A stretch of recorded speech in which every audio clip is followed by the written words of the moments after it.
شامی صاحب، جب کل کہا ڈونلڈ ٹرمپ نے کہ جی آج لبریشن ڈے ہے، آزادی کا دن ہے، تو بہت سے لوگوں نے کہا کہ یہ شاید حقیقی آزادی کا انہوں نے جو ہے وہ نعرہ لگا دیا ہے۔ اچھا سر، یہاں پر سوال یہ ہے کہ ڈونلڈ ٹرمپ صاحب دعوے تو بہت کر رہے ہیں، کیا وہ جو کہہ رہے ہیں کہ جی میں پیس میکر بننا چاہتا ہوں یا یونیفائر مجھے لوگ کہیں تو میں خوش ہوں گا، تو آپ کو لگتا ہے کہ وہ آگے چل کے شاید کوئی امن کا نوبیل انعام بھی لے لیں یہ جنگوں کے خاتمے پر؟ دیکھیے بڑی اچھی خبر ہے یہ، اگر وہ امن کے پیغامبر بنتے ہیں، دنیا میں عمل لے کے آتے ہیں تو پوری دنیا ان کی شکر گزار ہوگی۔ اس وقت تو آپ دیکھیں نا، یوکرائن کے ساتھ جنگ چل رہی ہے اور امریکہ جو ہے پوری شدت سے یوکرائن کے ساتھ کھڑا تھا اور اپنے وسائل جھونک رہا تھا۔ اب جو ہمارے پیوٹن ہیں انہوں نے بھی ان کا خیر مقدم کیا ہے، ان کی بھی ان سے اچھی توقعات ہیں، تو یوکرائن کی جنگ بند ہوتی ہے تو یہ بھی ایک اچھی خبر ہوگی۔ اور اسی طریقے سے آپ دیکھیں چائنا کے ساتھ، چائنا کے بارے میں ان کا رویہ بڑا اگریسو تھا، لیکن انہوں نے ان سے رابطہ کیا ہے اور بات چیت کا اندیہ ظاہر کیا ہے، ان کو انوائٹ کیا ہے، نائب صدر ان تو کے آئے وائس پریزیڈنٹ آئے ہیں۔ تو یہ اس سے اگر ہم چائنا کے ساتھ بھی بات چیت کے ذریعے سے وہ معاملات کرتے ہیں، مسائل حل کرتے ہیں، تو ہمارے لیے بھی اچھی خبر ہے۔ ہمارے دیکھیں نا، ہم بھی کسی آزمائش میں مبتلا نہیں ہوں گے، چائنا سے بھی ہماری دوستی ہے، امریکہ سے بھی ہم اچھے تعلقات برقرار رکھنا چاہتے ہیں۔ اور اب یہ تو آپ دیکھیں نا کہ گوادر جو ہے اس کا ایئرپورٹ وہ فعال ہو گیا الحمدللہ، بہت بڑا ایئرپورٹ ہے اور چائنیز سپورٹ کے ساتھ وہ بنا ہے اور وہاں اب بڑے سے بڑا جہاز لینڈ کر سکتا ہے، جی A380 بھی لینڈ کر سکتا ہے وہاں پہ۔ ایک تو اس لیے ہمارے اپنے مفاد میں بھی یہ ہے کہ امریکہ اور چائنا کے درمیان بات چیت جاری رہے اور معاملات جو ہیں وہ خوش اسلوبی سے آگے بڑھے۔ اور پاکستان نے پہلے دیکھیے چین اور امریکہ کے درمیان رابطہ کاری میں ایک بنیادی کردار ادا کیا۔ بالکل، ہنری کسنجر جو تھے ان خفیہ دورے پہ پاکستان سے گئے تھے، پاکستان نے اس کا اہتمام کیا تھا اور اس کے بعد پھر جناب امریکہ پر دروازے کھل گئے چائنا کے اور چائنا پر امریکہ کے، اور دنیا کا نقشہ بدل گیا اور پلٹ گیا۔ تو اب یہ ہے کہ اس لحاظ سے تو میں سمجھتا ہوں اطمینان کا سانس ہم لے سکتے ہیں۔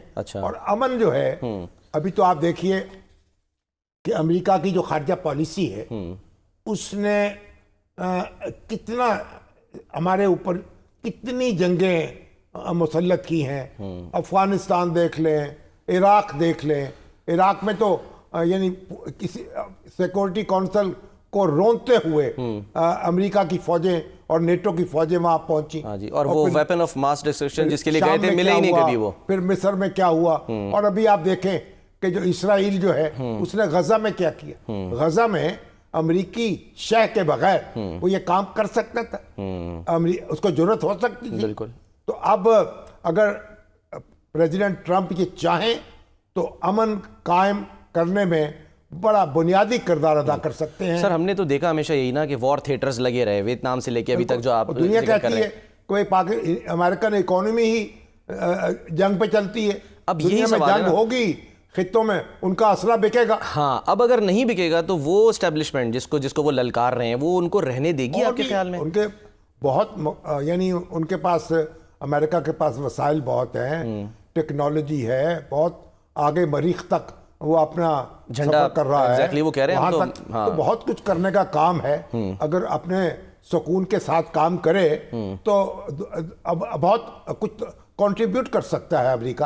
تو ہمیں ایک اچھی توقعات قائم کرنی چاہیے اور دیکھنا چاہیے جو وہ کہہ رہے ہیں ان پہ عمل کیسے ہوتا ہے۔ ٹھیک ہے، دیکھتے ہیں سر کیسے عمل ہوتا ہے۔ اچھا سر، ایک چیز پر عمل نہیں ہوا اور وہ تھا بینچز اختیارات کیس کا معاملہ، جس میں ہم دیکھ رہے ہیں کہ ایک سپریم کورٹ کے 3 ججز جو ہیں انہوں نے چیف جسٹس اور سربراہ آئینی بینچ جو ہیں ان کو خط لکھا ہے، اور دوسری طرف جسٹس منصور علی شاہ صاحب بھی کہہ رہے ہیں کہ جی، جو ان کا جملہ میں کوٹ کروں، کہہ رہے ہیں جہاں محسوس ہو فیصلہ حکومت کے خلاف ہو سکتا ہے تو بینچ سے کیس ہی لے لیا جاتا ہے۔ یہ کیا ایک نیا سر بڑا غیر محتاط فکرہ ہے، کسی جج کو زیب نہیں دیتا اس طرح کا فکرہ۔ اچھا دیکھیے، وہاں ایک غلطی ہوئی ہے وہاں رجسٹرار آفس سے کہ ایک مقدمہ ادھر آ گیا جو آئینی بینچ میں جانا چاہیے تھا، تو بہرحال ایک معاملہ خوش اسلوبی سے بھی نپٹایا جا سکتا ہے۔ تو ہماری توقع ہوگی. جسٹس منصور علی شاہ صاحب بڑے باوقار جج ہیں, اور جو ان کے دوسرے جسٹس عائشہ ملک ہیں, اور دوسرے ہمارے جو ان کے سندھ سے تعلق رکھتے ہیں ہمارے عقیل عباسی, جسٹس عباسی صاحب ہیں. بات یہ ہے کہ معاملات کو ذرا خوش اسلوبی سے نپٹا دیجئے بجائے الجھانے کے. اور کیوں سپریم کورٹ کے بارے میں اگر یہ تاثر ہو کہ آج بھی اس کے جج الجھے ہوئے ہیں اور بٹے ہوئے ہیں. سر ابھی چند دن پہلے کا بیان تھا جسٹس یحییٰ آفریدی کا کہ وہ وقت چلا گیا جب ججز پوزیشن لیتے تھے. وہ تو کوشش کر رہے ہیں.